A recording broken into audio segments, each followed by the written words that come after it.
প্রিয় বন্ধুরা, আপনারা অবাক হয়ে যাবেন।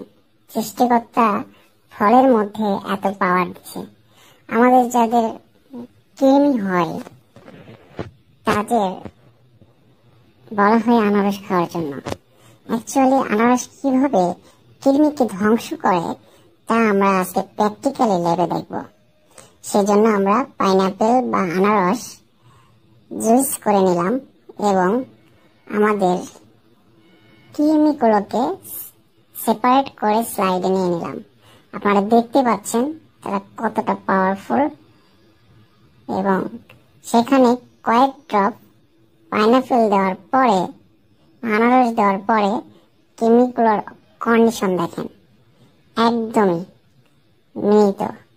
ঠিক আমরা যখন আনারস বা পাইনাপেল খাই এবং আমাদের শরীরে যখন কৃমিগুলো থাকে তখন সেগুলা মারা যায়। এবং দেখেন কিভাবে তাদের। পুরো ভিডিওটি দেখার জন্য অসংখ্য ধন্যবাদ। ভিডিওটি ভালো লাগলে অবশ্যই লাইক, কমেন্ট, শেয়ার করে পাশে থাকবেন।